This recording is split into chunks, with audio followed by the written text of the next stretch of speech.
Hello, everyone, and welcome to our conversation. And thank you for joining us for this month's Parenting Matters, the live discussion series, a space where we explore the heart of parenting and child development through the lens of professional coaching. And I'm your host. My name is Lux Hettiyadura from Ignite Global. I'm a parenting and child development specialist with over 15 years of experience working around the world. And also, I'm the creator of the world's first ever ICF accredited coach education specialization encompassing child adolescent development and parenting, which we call CADP coaching. So, for those who are joining us for the first time, Parenting Matters, this live discussion series was created from a vision to cultivate a supportive space that foster deeper awareness around the significance of child and adolescent development space. And in this space, we bring together professionals, parents, and educators to reflect, connect, and support each other. So I'm really glad that you are here with an open heart and intention to learn from my colleagues. So today topic is a powerful one. I chose it because this is a very common, at the same time, I believe it's an unspoken parenting struggle many parents encounter in their journey, which is breaking free from reactivity. And today I want to discuss how coaching, professional coaching, transforms parenting from autopilot to mindful connection. As you know, we are all humans and we all have had moments where we react before we even had the time to gather ourselves or reflect, where our old patterns speak louder than our present intentions. So, today we will explore how CADP coaching can help us shift from those moments, from reactivity to response, and also from disconnection to mindful, meaningful connections. So today, I'm deeply honored to be joined by two of my incredible colleagues who are CADP Parenting Coach Practitioners, not only professionals of excellence, but in this field, but also intentional parents themselves. Zaur and Viktorija, I will invite you to introduce yourself in a bit, just after we do a little bit of housekeeping. So they will be sharing their journeys, insights, and also how CADP coaching has not only transformed their work, but also their parenting in profound and practical ways. So let's us quickly go through the housekeeping. I don't want to keep talking too much because I want to open the floor to our experts. So as a little bit of housekeeping, please have in mind that I would like to at this point remind you that we will be exploring themes around parenting, of course, stress and reactivity, topics that can sometimes bring our own triggers to the surface. So I gently encourage you to be the cause of your own emotional and mental well-being throughout this session. And please take any steps that you feel is supportive to you. And also, I will be opening questions to you as we go along. Feel free to share your thoughts, your experiences, or even if you have any questions in the chat box. While we may not be able to invite you to speak due to the time limitations, we still would love to hear from you. We want to know your input. So please, I invite you to engage with us. And also, if possible, we would love to see your faces, the faces behind the names. Feel free to keep your camera open if you feel comfortable, and also if you are in a space to do so. If not, I totally understand and it's okay. And also, I kindly invite you to keep your mic muted at all time to avoid background noise, and please help us maintain a smooth flow. So, I also would like to, one more thing, to remind you that this session, as you can see, is being recorded and it will be available to public. So once again, thank you for being here and welcome to our live discussion today, breaking free from reactive parenting. So now with that, I've been speaking a lot all this time, and I would love to once again warmly welcome my colleagues, Viktorija and Zaur. Welcome to the discussion and thank you for being here. We are truly looking forward to learning from your experiences, both as professional CADP Coach Practitioners and parents. So may I please invite both of you to introduce yourself so that our participants joining us live as well as those who will be watching us later get to know you.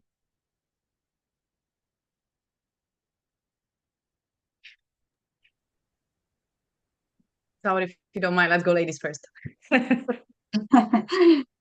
Okay. Thank you, Lux, for that warm welcome message, and hello to everyone who's joined. My name is Viktorija. I'm a parental coach located in Berlin, founder of Raise Reflectively coaching practice for parents. In my work, I'm focused on helping parents of young children, so preschool, age 0 to 6, find more joy in their parenting, find their own vision, and just make the whole parenting trip a bit easier and more enjoyable. I'll leave it at that because I know we'll be talking much more during the questions that we're going to have. So I'll leave it at that for now. And I'm very happy to be here. Thank you, Viktorija. Zaur, would you like to introduce yourself? Yes, thank you very much, Lux, for organizing this session. And I'm Zaur, based in Baku, Azerbaijan. I'm 37 years old, married. I have a daughter. She's just 6 years old. And in most of my career, I was in tourism sphere. I worked as a tour guide, and then I was looking for a coaching program, and I saw this Ignite Global coaching program, like first ever ICF accredited coaching program encompassing child and adolescent and parenting. And looks, when I started, actually first the idea was that if it will be like beneficial for me, for my family, for my daughter, it's already enough for me. But now I'm able to help like tens of parents, and I'm working professionally as a coach. So very happy to be here, feel privileged and honored to be part of this. Thank you. Thank you very much, Zaur. Like you said, I resonate with something that you said. Most professionals sometimes take a drastic change to their career. They come from one profession and then they completely change to this direction for whatever the reason. And mostly something that you said that because it has an impact on you and also how you approach your own parenting journey. And I think this is the beauty that I would like to highlight in this transformation that professional coaching can create. So before we dive into those deeper topics, I would like us to come back to our topic. So thank you both for that precise introduction. And at this point, as we are opening this discussion, as we are delving into this topic, Viktorija, I would like to begin with you. As both parenting coach and also a parent yourself, I know that you have reflected deeply on this topic.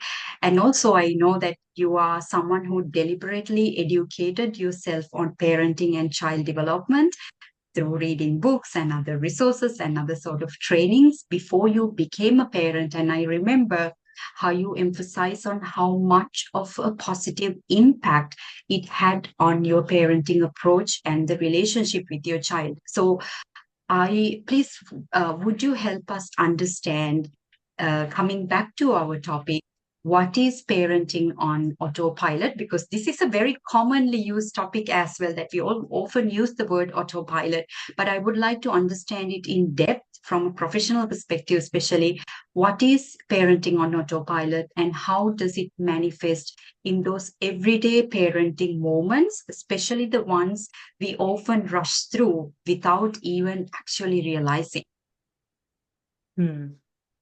Well, thank you for that question. Yes, you said some things about me that are important I haven't mentioned before, such as the education that happened even before I became a parental coach. So the autopilot parenting, before I dive into theory, I want to mention that you've done a great video on it. So everyone who's here who might not have watched the video, it's a really good practical lesson to be watched whenever one has time. In a nutshell, autopilot parenting is unintentional parenting, where we simply react. So that's another way to describe it. It's a reactive parenting instead of responding. Mostly parents are then emotionally present, emotionally absent, even though they're physically present, and often triggered in some situations. We'll dig deeper into that later on. But I think some stories might better describe or practically describe how this looks like. So what I hear often from parents in coaching session is that, let's say they picked up the child from childcare or from school, and then they went along, they did some grocery shopping, they were on a bus and they did something else. And in retrospective, maybe a day after, they remember the things, more or less the things they've done, but they don't remember the conversations they had, because they were in their heads thinking about their jobs or some other concerns they might have. They don't remember what the child said. They don't remember asking really much into that. The conversation was really, as the word says, running on autopilot, without intentionally asking questions, without really listening in to what the child has to say, regardless of the age of the child. Now, if we, for example, take a story of toddlers, because that's where I mostly focus on, so young, early development, where there's not much conversation happening as such, you will, for example, see a situation where a child falls down, because they're toddlers, so they fall down, and a parent will react. So usually, I'm exaggerating here, but usually you'll see two types of, it's nothing, don't worry about that, nothing happened, so kind of dismissing. Or another exaggeration would be to say, oh my God, baby, are you okay? What happened? Now, both of them were reactions in a spur of the moment, without actually pausing, stopping, and assessing the situation, because even toddlers at the very sensitive age can show us whether something really scared them or didn't scare them, what is really something they can just brush off and go along, or it's something where they need a hug or they need any kind of extra emotional support. But we often don't make that pause. We don't observe as parents. We just run into that without really giving it much thought, without even noticing that often it's something that's inside us. It's the fear that we had that actually got us to react in a certain way. And I'll share just one other final story to kind of describe how this manifests. I love that when I hear that with clients, and it happens quite often when they become a parent, but also much later on, where a child does something or says something or any situation happens, and they parents, they say something, and then they're like, where did that come from? How come I sound like my mother or my father? Where was that, right? Where did that come from? So that was autopilot. That was a reaction without that pause to actually think and see, how do I want to respond in the situation?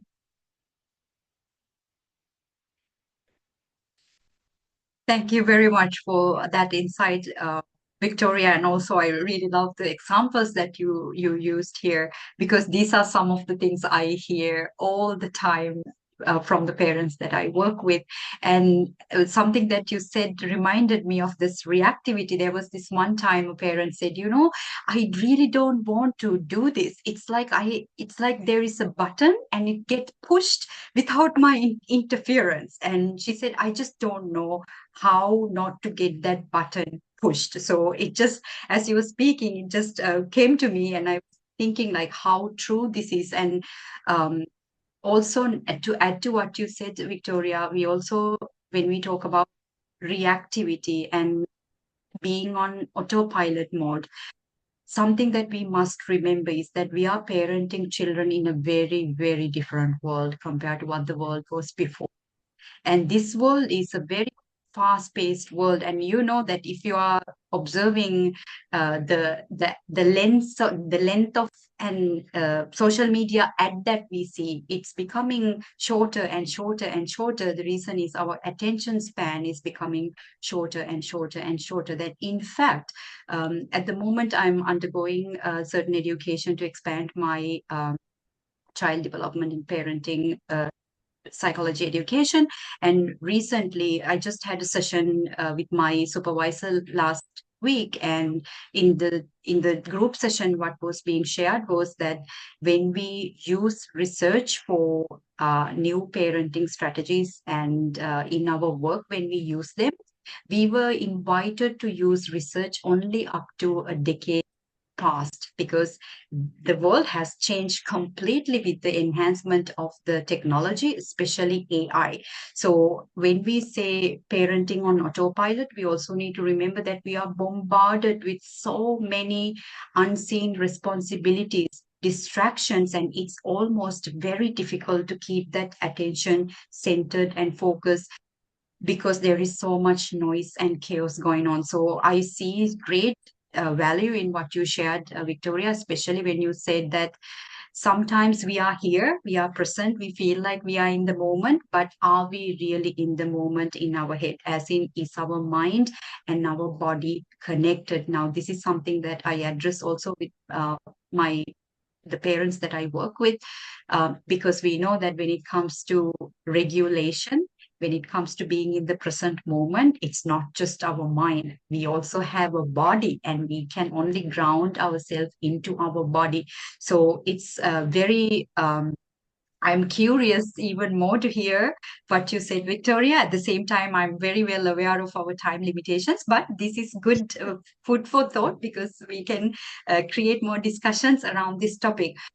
So thank you for that enriching insight. And now I would like to, as we are looking at the reactivity from parenting perspective, Zaur, as I said, as we are diving deeper into the parenting on autopilot, now I would like us to shift the lens to the child's experience, right? Because parenting is not just one way road. There are two parties involved in this relationship, the child and the parent, right? So which means whatever that we are experiencing has a side effect on the other side. It's cause and effect. So there is whatever that we do directly is being projected towards our child. So the child's experience is crucial. And also at this point, I want to highlight that in CADP coaching, regardless who we work with, child is the center of the engagement. The child is the center of the attention because without a child, we have to understand there is no parenting, right? There is no educating in that sense. There is no child development. So we need to understand that no matter what we do, the child needs to be in the center. So with that, so with your background in both coaching and parenting, your perspective here is so valuable, especially like you said, although that this was a professional development program, it was helpful for you and for your children. So I know how mindful you are of the safe family environment that you constantly create for your children and for your family. So, Zaur, I would like to hear your insight on what it really means for a child to live in a reactive environment, especially when we look at it from a developmental perspective. Yes, thank you very much, Lux, for the question, and Viktorija for a very deep explanation and like approaching this from two perspectives in which we can be like kind of neglectful, but in the second case, we can be kind of permissive and trying to be hyper vigilant. But yes, let me to try to explain. First of all, I want to say that usually as parents, like we don't need to worry a lot. Like by intuition, usually it's in our nature, we are good enough parents. But as you mentioned, Lux, like modern life, the chaos of the modern life, social media, so many things you need to handle in your life can put a lot of stress on you as a parent, and usually you go reactive when you are stressed, and you can go autopilot. And let me now try to explain how it feels from the child's perspective. So imagine like being in the family, in the household, in which your emotions are not met properly. So you are like not, your parents are not engaged with you emotionally. So this can actually bring the children to feel unheard, unseen, or unimportant, which is can be very problematic later in their life.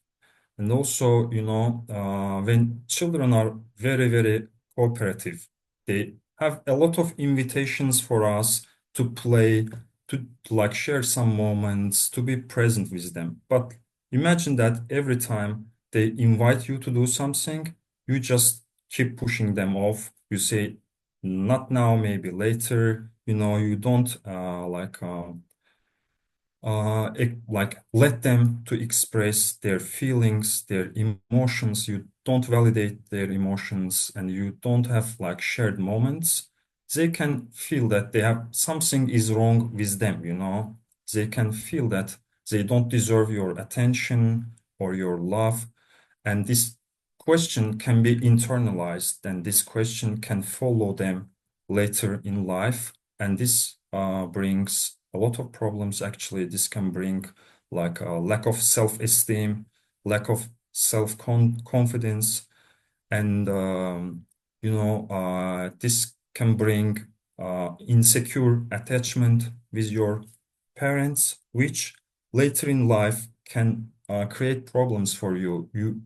In terms of creating relationships, like even friendly relationships, like or maybe romantic relationships, or even you can try to as a child, if you are always like are rejected, you can somehow try to please your parents, which is, I believe, is not good as well. And this is from the emotional perspective, but if you will think about the social perspective, this lack of self-esteem, you imagine like all the time you put yourself out there, you are rejected. And then this is actually can be very bad for you as you grow up. You go to the school, you can internalize this belief, and it can prevent you from like creating deep connections with your friends, prevent you from becoming fully vulnerable, and even it can prevent you, it can stop you from like participating in the social situations altogether. And like, social bonds are created at home, and it's like give and take, like, how to say, connection. So you need to help your children in this case. And the third, I believe that it can have some cognitive impacts as well, because the children are very curious. As soon as they start to speak, they ask questions, a lot of questions, and they're very curious. They want to explore. But you imagine all the time you ask question, Daddy, what is this? Mommy, what is this? They say, not now, maybe later, or your questions feel unimportant. So you can lose this curiosity. You can lose your motivation to explore. This is from one side. The second, uh, being not emotionally engaged can put a stress on the little brains of our little kids, which can impair their attention and memory. And attention today, as Lux, you mentioned, is very, very important, because our attention span gets like shorter and shorter.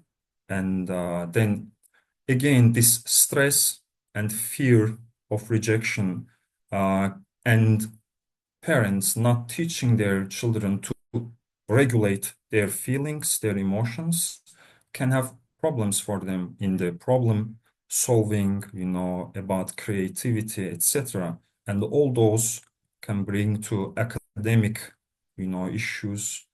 And the thing is that this kind of living in the reactive environment, in reactive family, it's not only about the childhood, it casts a long shadow on your whole life, and then you will struggle in whole your life, like emotionally, socially, and cognitively. And so that's why, as parents, I believe that we must be very aware and mindful when we are raising our children. And this is just briefly about from child's perspective, but I believe that later on we will have time to give some solutions as well.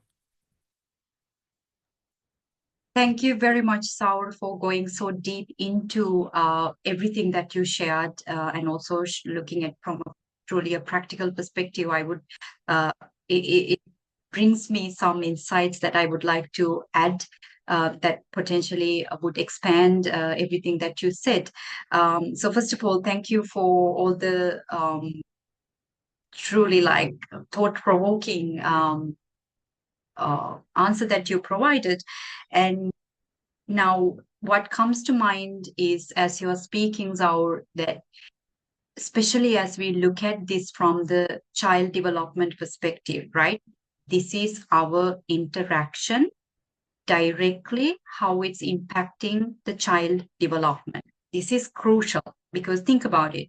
When we become parents, very rarely we receive parenting education or develop parenting skills. Now, if you think about someone who wants to become a doctor, a brain surgeon, a pilot, even to drive a car, we wouldn't just drive a car without knowing what we do, right? So, what about when we undertake something so significant to the point that literally our child's development as a human being, who they are going to be, what kind of life they are going to live, their mental health, especially, is in our hands. And this is a responsibility. It's a sacred responsibility if you come to think about it. Now, as we are uncovering some of these truths, to those who are joining us live, if they are parents, and also those who will be listening to us later, if you feel certain triggers showing up, you feel guilt that, oh, I also do this with my child, any sort of trigger, I invite you to compassionately explore what is showing up for you. Because at this point, I want to make a remark here that this discussion is not to shame parents, blame parents, because they are already doing so much that we have no understanding of. They could be going through a separation. They could be putting up with a really awful, nasty leader at workspace, or they could be dealing with a health crisis or something deeply related to their childhood wounds. And yet a parent wake up every single morning and they show up to their child to the best possible capacity. So I want us to remember at this point, this is not to blame them. We must hold the compassion and the kindness that we would also hold towards our children, because we too deserve that. Now, I want to go back to what Viktorija said earlier when we discussed autopilot.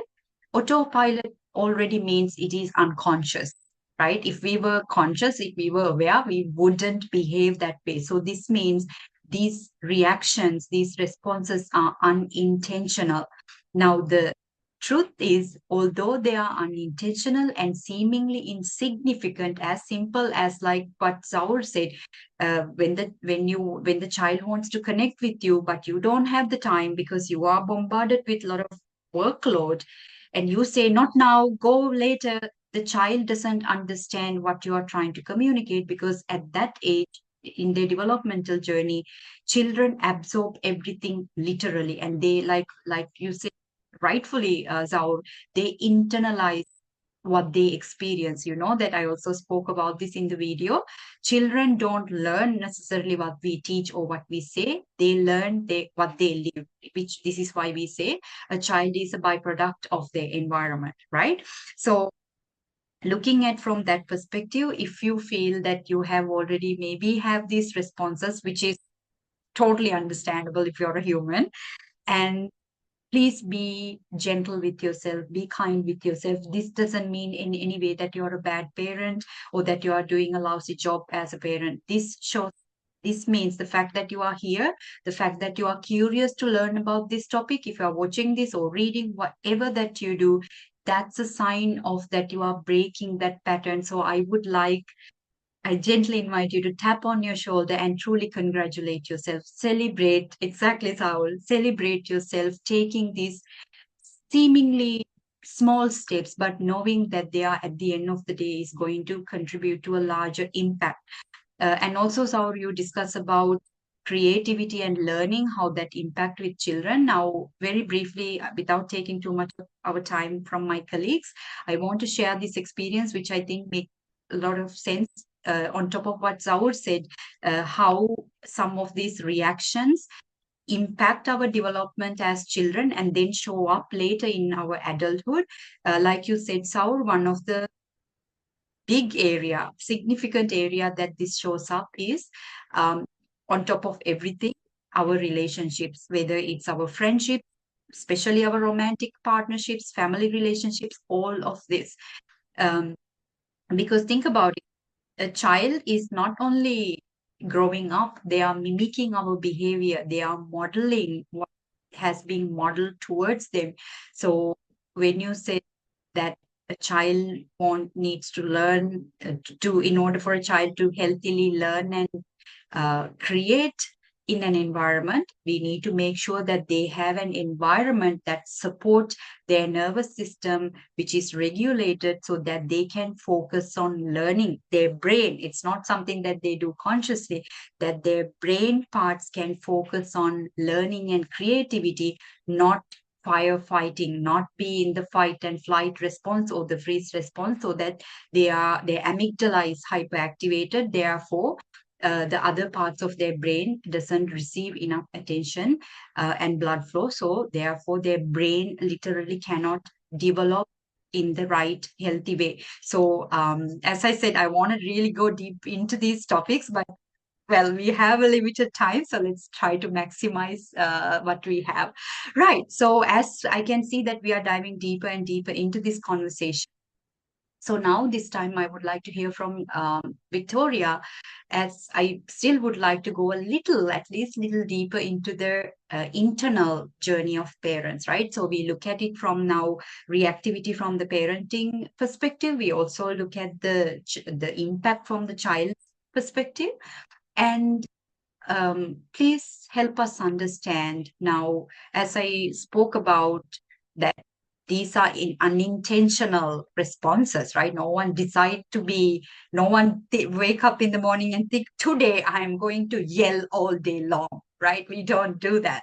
It happens naturally. So what are some of the most common but often unspoken challenges that our parents out there face when they try to shift from reactivity to connection? The reason why I asked this question is, Viktorija, because as I said, there are so many parents out there. They say that I don't want to be this way, but I just don't know how to. So what are the challenges? You mentioned a few, Lux, which I think are very important, so I want to reiterate that.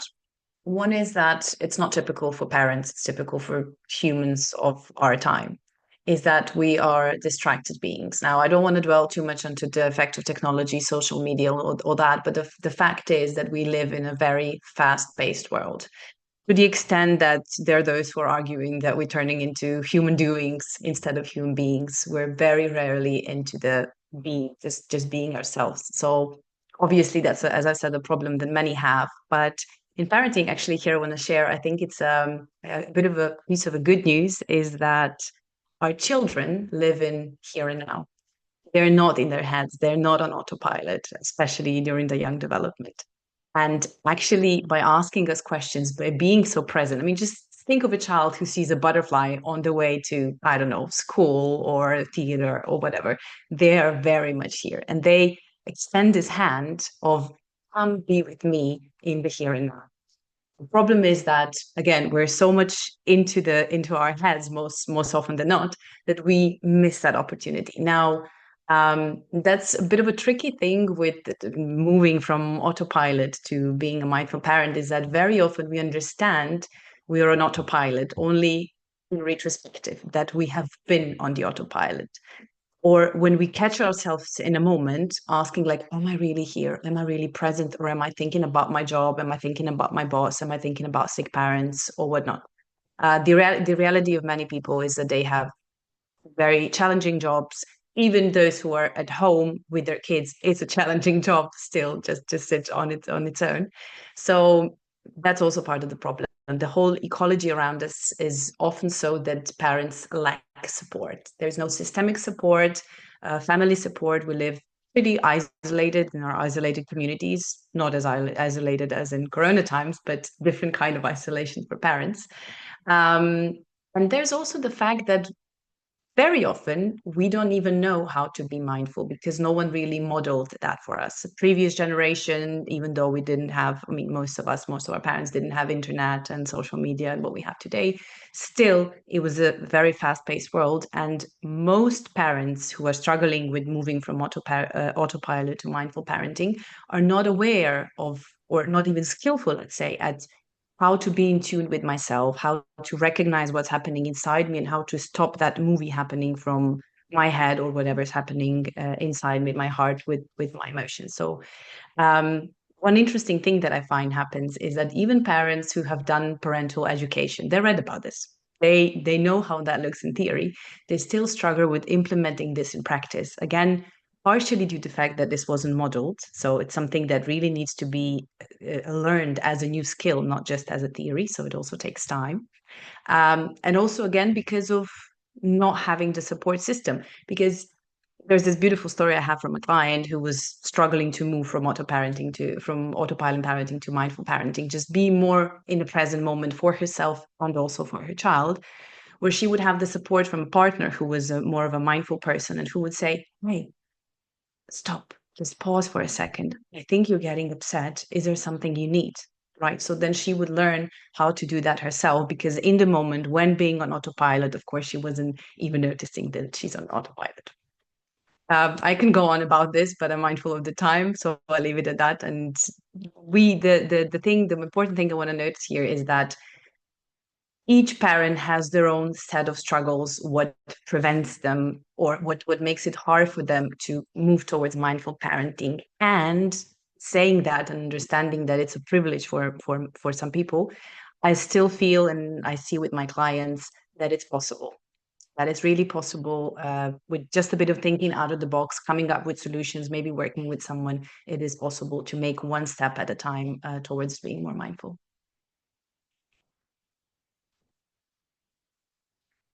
Thank you, Viktorija, for that elaborated answer. And I love what you said about doing to being. And this is something that we often discuss.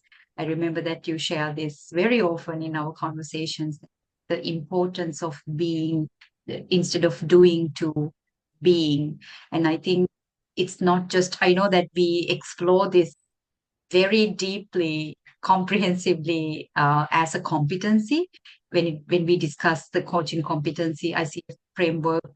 Competency number 5 maintains presence. We, as advanced practitioners in our specialization, we discuss it's not about coaching tool after tool and asking all this question after question, because we are working with a human being. Parenting, child development coaching is relationship coaching. So it's about really our presence. Because when you come to think about it, yes, our children, when they grow up, they will remember everything that we did, all the good education, all the organic food that we fed them, all the great clothes and everything. Yes, they will remember them. But guess what? What they are going to remember the most, what they are going to feel the most, is how we made us feel. It's our relationship, it's our connection to our children that makes the difference, because a parent and a child is a unit. They can't exist in isolation, right?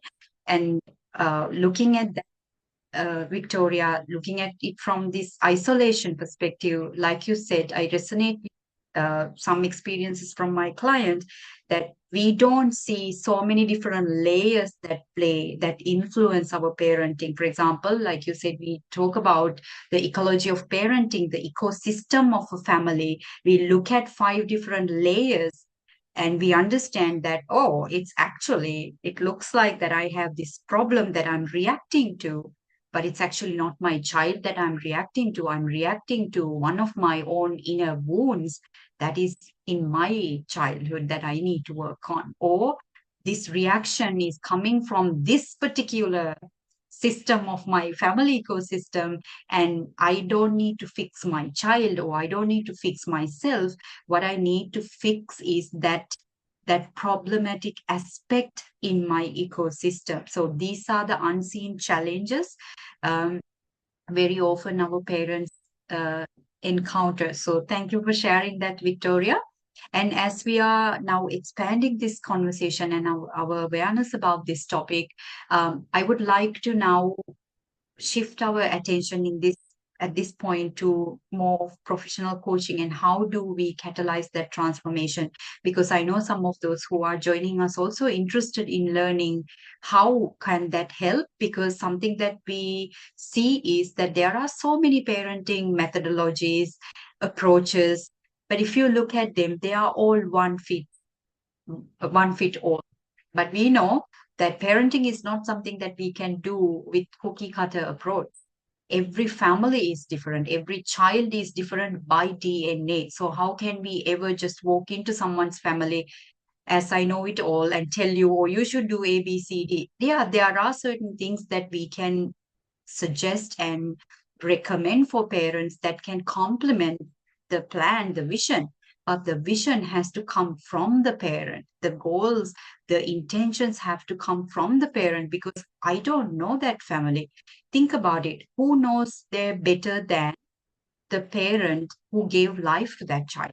Right. So our intention is not to just, barge into someone's family and say, do this and do that and provide them quick solutions, but go deep into it. And this is why I would like to address at this point, because also coaching is practical, right? So from both of you, I would like to hear um,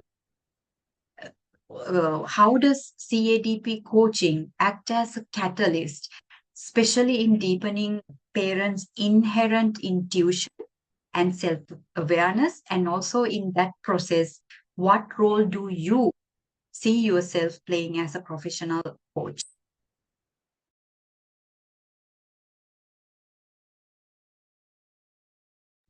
Yes, Lux and Victoria, thank you very much for your very thought-provoking ideas and explaining the things in detail. I just want to give, like, in here, I believe, as you said, the families are different, the childrens are different, and the cases are different. I just want to share like a moment from my life about the parenting and how the coaching approach can make differences. And then if we will have time, one from my client. So actually, let me tell you that I meditate. I do meditation at least like 2 times a day, in the morning and in the evening. And my daughter actually saw me a few times doing meditation. Once when I was in my room, she entered the room, saw me meditating, wanted to go out, but I told her, no, come sit by my side. And I explained her why I'm doing this. I explained her the importance of breathing, taking deep breaths, and I explained that when I'm emotional, when I need to calm myself down, when I need to focus, when I have something to solve some problem, it helps me. And then we started to apply this, especially in sports when we play basketball. So before she throws the ball to the basket, I told her that just take a deep breath and then throw it. And actually, this kind of approach worked for her. But listen, when the magic actually happened, once very recently, I needed to take her to school, and we overslept, and we like started very quickly to prepare, had small breakfast, and then as soon as we were ready to go, we saw that the keys are not at the spot where we usually put it. And we already were, in a rush. And I had a long day ahead. I needed to do so many things. And we started to look in the every corner of the house, but we couldn't find it. And I was getting really, kind of frustrated. And as Victoria said, sometimes we even know what we need to do, but still we go reactive. And you know what happened? Actually, magic happened. My daughter told me, Daddy, let's stop, take few deep breaths, and then look for look for it. And we did it. And actually, the keys were in a very obvious place, but because we were in a monkey mind, rushing, we couldn't do it. So in this case, I actually want to say that sometimes co-regulation, I actually wanted to mention the importance of regulation, emotional regulation, and co-regulation. But co-regulation is not from only from our side. Sometimes the children, as soon as you teach them something, and they are very fast learners, they can even help you to co-regulate yourself, which I believe is fantastic. And second, Lux, if we have time, because we were speaking about the difference of the cases and families, very recently I was approached by a lady which has a son in the same age with my daughter, 5, 6 years old, and she told that they have an issue to solve. And I asked, "What's the issue?" She said that my son cannot do the things independently. He is too attached to me, wants me to be in the immediate, close distance, in the physical touch distance. And after few sessions, I asked where this happens. She says that when she takes him to the playground, he cannot socialize there. He cannot play by himself. He's afraid to be alone. And after a few sessions, I suspected that this is mostly that this has something to do with her, not with her son. And I asked her to be not in the physical touch distance next time they go to playground, but in the distance where they see each other, but not very close. And you know what happened? The parts of the playground which she was thinking that can be hard for him, he will not be able to do by himself. He did most of them by himself. He was capable of doing them. And then in the parts in which he was not able, the other kids in the playground, they rushed for help, and it also helped to socialize in the social perspective to the child. And you know what happened? She said that when they got back in the evening to home, her son told her that next time, just leave me alone, sit there on the bench, and I will do everything by myself. So sometimes we are even not aware about our reactions, and instead of being, as actually Victoria mentioned in the beginning of the session, sometimes instead of being present, we are being like hyper vigilant, trying to control everything, but we must be aware of the developmental stages of our children and to act accordingly. So yeah. Of course, there are so many things that we can share, but I believe that for now, considering the time limit, is enough from my side.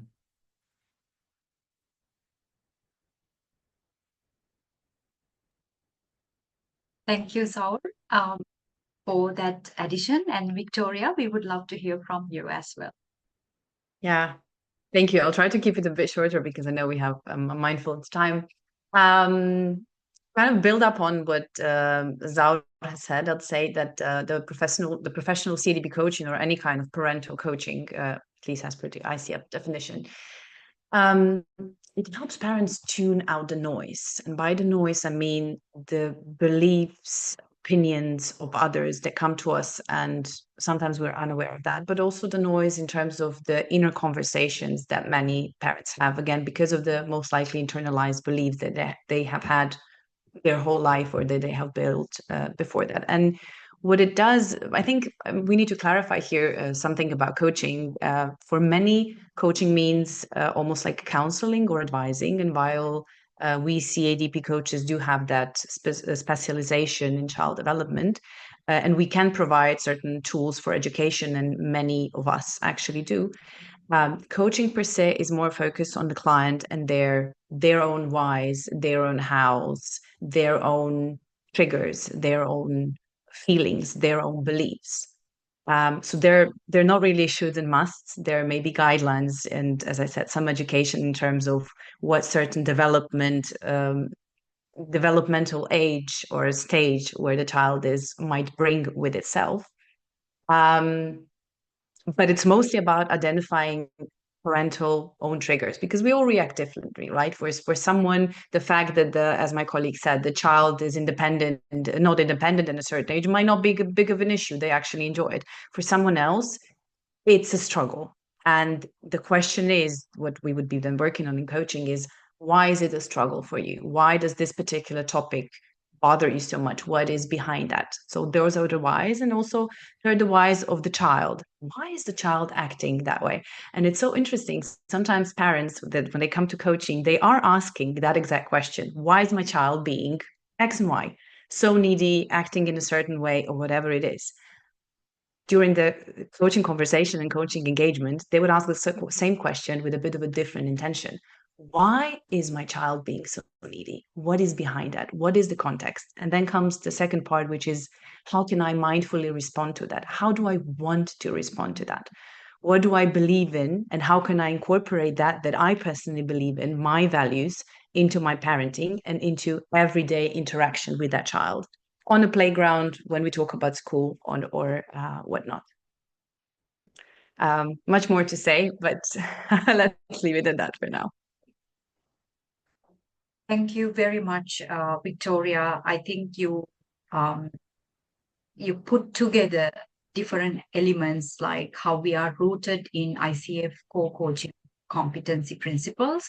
At the same time, how we also need to expand our expertise and skill level and approach in CADP coaching, knowing that we are working it's a relational coaching engagement, and also we are engaging with individuals whose brain is under construction. So everything that we matters, and also, like, going back to what Zaur said, embodiment, right? It's we walk the talk, we allow not just our children, but also our minor clients, our clients to embody that presence, and we give them those tools when it's necessary. But like you said, Viktorija, we get it out of them, because they are the one who knows what works. And I love this, what you're bringing into the conversation: curiosity. It has been a theme for a long time, and the moment that I introduce curiosity as a parenting skill to my parenting clients, they are almost, this is such a useful tool that I didn't know that I can use. So I love that, what you're bringing into curiosity, because think about it. What else help us to become aware of ourselves and the world around us than curiosity? Because what happens also, parents, educators, coaches who are joining us, when I said at the beginning that most of us parents, we go into the shame and the guilt and the frustration mode, because we know that it comes from a place of that stress, right? So imagine, and also we feel that guilt and judgment towards it, guilt and shame, because we have a judgment towards it. That's where we look at it from. But like Viktorija said, when we take that judgment off and we are curious, why, right? Often we are discouraged to ask the question, why? Think about it. We feel intimidated. I know that it has a little bit of a negative context to it, but you know that why is a very powerful question, depending on how we ask and the energy behind the why question. So to me, this is now a tool. Curiosity can truly create that transformation if we can catch ourselves enough, and instead of jumping into that judgment and criticism, wait a second, I did react, yes, I did yell, but why? What was the reason behind, right? So thank you both for addressing it so deeply. And although I have, Sorry, like, yes, Victoria. Yeah. don't want to interrupt you, but I feel like many parents might benefit from that. I know I have, so I want to credit this to. I think I found it from Robin Einsing, a child development expert of the visible child. There's this saying that says, "Get curious, not furious." And I know many parents who said, like, I'm going to tattoo this or put it on my fridge. When I pause when I press the pause button, I get curious, not furious. So, I love that. I think that's a phrase that all of us can remind ourselves: get curious, not furious, including myself. So thank you for that word of wisdom. Actually, this is going to bring us to our final question, although I have many questions that I have prepared, and my colleagues were like, Lux, we are not going to be able to address all these questions. We are going to have a second session. So I understand that we only have 4 minutes left. So if you have to leave, dear participants who are here with us live today, if you have to leave, I totally understand. Thank you so much for being here. But if you can spare a few more minutes, I would love to open our session to our colleagues, my colleagues, to share. I know that both of you are not the kind to provide advice per se, but I would love to hear any words of wisdom that our parents can take away today from our conversation.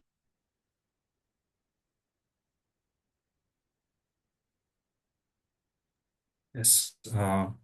Thank you very much, Lux, for the session. And just the words of wisdom from my side will be that like true connections with our children can be one of the most rewarding, most joyful experiences we can have as parents and as human beings. And when we step off autopilot, when we are like truly there, we show up for our children, we engage with them emotionally, then the bond that's created is very, very magical. As you mentioned, the parenting is a process.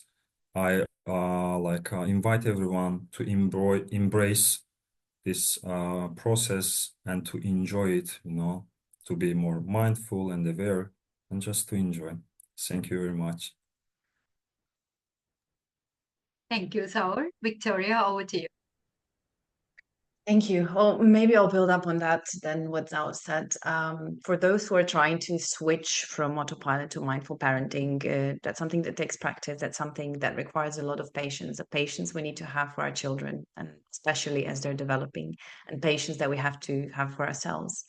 And if in doubt what to do in a moment, I think I like to think of a question: what is the most loving thing I can do now to respond to a certain situation with my child that I find challenging? And I find that helping clients as well, sometimes the most loving response is not a perfect response. Most often than not, it's not a perfect response, not even a perfect for a particular person in a particular family, but it's what we got in a moment. And it's about what can I provide, the most loving response I'm able to provide in a moment. Along the line, for those who are just starting this switch, it might be something else. But at the beginning, even if the most loving thing is just to say nothing, pause and breathe, that is already amazing, because we're showing our kids how not to react, how to respond, even by just being mindful ourselves in a moment. And if I think about it, I'm really amazed that we have to do this in our 20s, 30s, 40s, depends on where we're at. And our children get to see that being done and incorporate that into their own core at most likely a very young age by just observing us. And I really, really think I want to reiterate that I think this kind of work, internal work that parents do, it's an investment in the future. And I don't mean investment in terms of coaching, financial investment, or working with anyone. And it does take a lot, and it does take a lot of time and energy. So it is an investment, but it's something that we do now so that we have a better connection with our children as they grow, and also an investment into their own well-being, so they get not to be reactive, but actually responsive when they're adults. Two together, both of you sharing. I have goosebumps as you're speaking, because those are really words of truth. Because I know that both of you are not walking this journey only as professionals, but also parents who encounter these real life challenges. So when you share something, I can see that they come from your heart and soul. So thank you so much, practitioners, being very honest and transparent with us and sharing your stories today. And coaches, as I said, those who are joining, if you're a professional coach, if you have to leave, my colleague James have shared the link to CCE units. If you're an ICF professional, you can collect these hours for your credential renewal. Please submit your registration to the link. Thank you, James, for sharing it again. And kindly sign up so that you can receive your certificate as a gift that you spend this time learning and growing together with us. So coming back to what Viktorija and Zaur shared, thank you for your words of wisdom. And I would like to add to this, to profound sharings you presented us with, that as a parenting and child development specialist, many people ask me, like, what is your advice to, any parent? My advice is quite simple. At the same time, it's it's it's significant, which is heal yourself, become aware of your own triggers, because no one, as I said, react because they like to react. They come from a certain area of our life that's calling for attention, whether it's your inner wounds, your childhood wounds, whether it's your relationship with your spouse or your family, or whether it's your environment that you live in, or your food or your lifestyle, whatever it is. If there is a dysfunction, it's calling for your attention. So I gently invite you, my advice would be, pay attention to them intentionally, because your life, your child's life is in your hands. And when you heal, I think when parents heal, that's the best gift a parent can give their child. Because when we, as parents, when we heal, we free our children from carrying a burden that was never meant for them. So we break the chain, we break those patterns, and we say no to those unconscious toxic behavior responses that has been coming down from generation to another, just because we didn't, the people before us didn't have the awareness to stop and ask, like Viktorija said, why, right? So let us bring that word. Let's be curious, so that we can fully understand what's going on. So as we are kind of closing this discussion, I want to thank you everyone for being here with us today, for showing up with such open hearts and curious minds. I truly, truly hope this conversation served you as a powerful reminder that, like our colleague said, parenting is really not about perfection.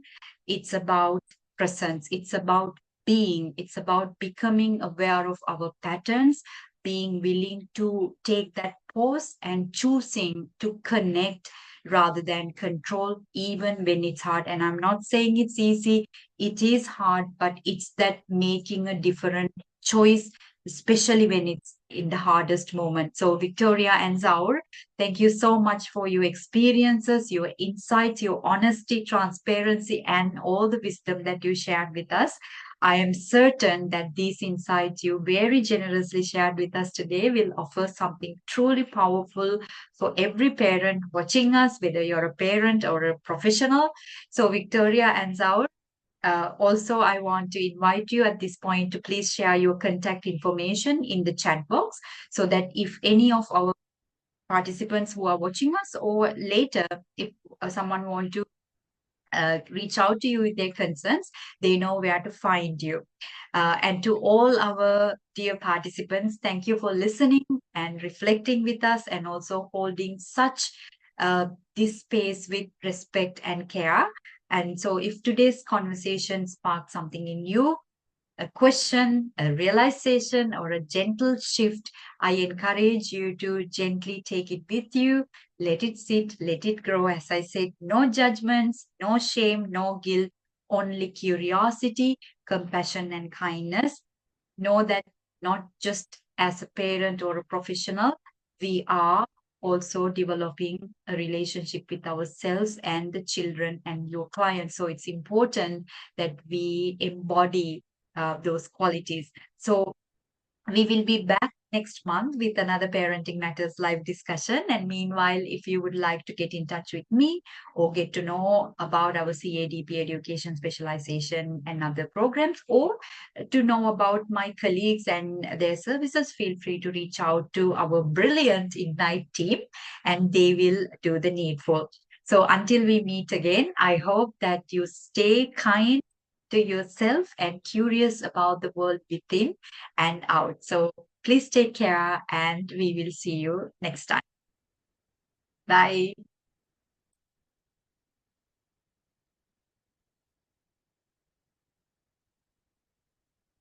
Discover coaching or become a globally accredited professional coach. Ignite Global 360, your professional development partner.